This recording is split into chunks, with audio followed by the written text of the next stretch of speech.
세계 증시 소식을 빠르게 새벽 배송해드리는 글로벌 증시 시간입니다. 연합인포맥스 임하람 뉴욕 특파원과 함께합니다. 안녕하십니까? 네, 안녕하세요. 네, 간밤에 뉴욕 증시 마감 소식부터 전해주시죠. 네, 간밤 뉴욕 증시 3대 지수는 일제히 상승 마감하는 모습을 보였습니다. 특히 다우존스 33학 평균 지수 그리고 S&P 500 지수가 사상 최고가에서 마감을 하는 모습을 보였는데요. 다우 지수는 오늘까지 3거래일 연속으로 사상 최고가를 썼고 S&P 500 지수 같은 경우 2거래일 만에 다시 사상 최고가를 갈아치우는 모습이 나왔습니다. 지난주 연준의 금리 인하 이후에 주식시장 다시 분위기가 좋은 모습인데요. 레벨상으로도 중요한 저항선을 많이 뚫고 올라온 상태입니다. S&P 500 지수 같은 경우는 5,700선을 상향 돌파한 수준을 유지를 하고 있고요. 다우 지수 같은 경우도 42,000선을 상회하는 수준에서 움직이고 있는 상태입니다. 오늘 3대 지수 일제히 상승을 하면서 S&P 500을 구성하고 있는 대부분의 업종이 올랐습니다. 에너지, 자율소비재, 그리고 부동산주의 상승이 두드러지는 모습을 보였고요. 헬스주, 그리고 통신주와 기술주가 그중에서는 조금 부진한 흐름을 보였습니다. 오늘 특히 많이 주가가 오른 종목이 테슬라입니다. 테슬라 주가가 오늘 5% 가까이 급등을 하는 모습을 보였는데요. 테슬라 같은 경우는 지금 미 연준의 금리 인하로 인해 크게 수혜를 받을 수 있는 종목으로 지목된 동시에 또 10월 달 초에 있는 여러 가지 이벤트에 대한 긍정적인 평가가 나오고 있는 상태입니다.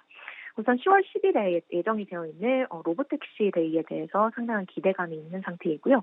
또 곧이어 발표되는 테슬라의 3분기 인도 실적에 대해서 예상보다 좋을 가능성이 있다라는 월가의 분석이 나오고 있습니다.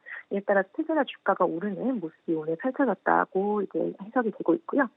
또 이번 주 실적 발표하는 기업이 있습니다. 1세대 반도체 기업 마이크론이 이번 주에 실적을 발표를 하는데요.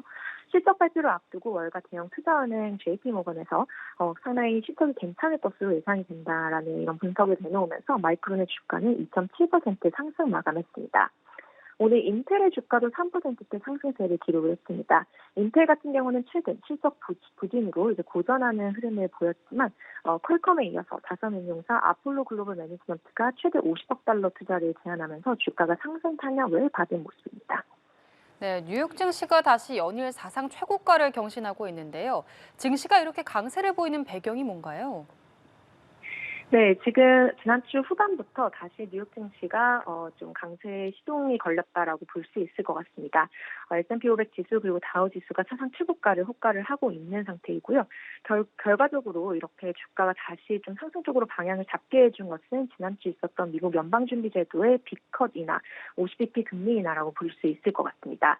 사실 지난주에 있었던 미국 연방준비제도의 회의에서 과연 인하를 어느 정도 폭으로 할 것인지에 대해서 굉장한 불확실성이 있던 상황이었고 또 미국 연준 위원들 그리고 연준 의장이 미국 경제에 대해서 어느 정도의 자신감을 보여주는지에 대해 굉장히 초미의 관심이 좀 기울어져 있었던 상황이었습니다. 그런데 지금 월가에서는 지난주 있었던 FOMC 연준의 통화정책위원회가 가장 최상의 시나리오를 보여줬다라는 평가를 내놓고 있는데요.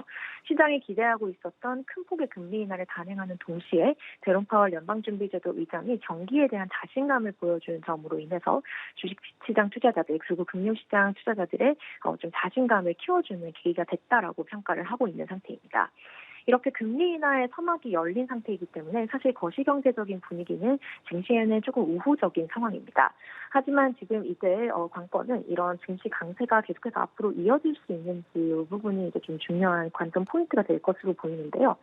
이번 주가 뉴욕 증시에서 이제 3분기 거래를 마지막으로 좀 마무리를 하고 이제 다음 주부터 4분기 거래가 시작이 되게 됩니다. 이번 4분기에는 대선이라는 초대형 정치 이벤트가 있기 때문에 역시 뉴욕 증시에도 상당한 영향을 미칠 것으로 좀 예상이 되고 있고요.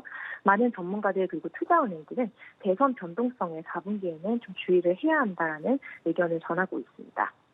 네, 그리고 이번 주 주요 경제 지표나 일정 같은 것도 어떤 게 있을까요? 네, 이번 주에 여러 경제 지표가 예정이 되어 있고요. 연준의 수장인 제롬 파월 연준 의장을 비롯한 굉장히 많은 연준 위원들의 공개 발언이 예정이 되어 있습니다. 특히 이 연준 위원들의 발언이 굉장히 좀 중요할 것으로 보이는데요. 지난주 연준이 큰 폭으로 금리 인하를 했지만 이 금리 인하의 배경이 그 어느 때보다 중요한 상황입니다. 연준 위원들이 지금 현재 미국 경기 침체에 대해서 얼마나 자신감을 가지고 있는지, 미국 경제가 얼마나 강한지에 대해서 좀 자신감을 가지고 있는지 여부가 향후에 뉴욕 증시 강세를 지탱해 줄 수 있는 가장 핵심적인 요인이기 때문에 뉴욕 증시 전문가들은 연준 위원들의 발언에 좀 주목을 하고 있는 상태이고요. 우선 수장인 제롬 파월 연준 의장이 등판합니다. 뉴욕 연방준비은행이 주최하는 한 채권 컨퍼런스에 참석해 공개 연설을 할 예정이고요. 이외에도 다수의 연준 이사들 그리고 연준 위원들에서 투표권을 가지고 있는 많은 위원들이 좀 공개 발언을 할 예정입니다. 금리 인하의 이유가 그 어느 때보다 중요해진 타이밍이기 때문에 이 부분 굉장히 면밀하게 뜯어볼 것으로 예정이 되고 있고요. 이번 주에 예정된 주요 경제 지표 중에서는 미국의 성장률 수치가 있습니다. 미국의 2분기 성장률 확정치가 이번 주에 발표가 되는데요. 역시 미국 경기 침체에 대한 굉장히 큰 관심이 있는 상황에서 이런 부분도 좀 면밀하게 뜯어보는 흐름이 나타날 것으로 예상이 되고 있습니다. 이외에 미국 연방준비제도가 가장 선호하는 물가 지표인 개인소비 지출 지표도 발표가 될 예정이고요. 뿐만 아니라 이제 미국의 노동시장의 견조함을 볼 수 있는 주간 신규 실업보험 청구자 수, 그리고 소비자들의 경기에 대한 자신감을 좀 알아볼 수 있는 미시간 대학교의 소비자 태도 지수, 그리고 컨퍼런스 보드가 발표하는 소비자 신뢰 지수 등이 발표될 예정입니다. 네, 알겠습니다. 지금까지 글로벌 증시 상황 알아봤습니다. 연합인포맥스 임하람 뉴욕 특파원과 함께했습니다.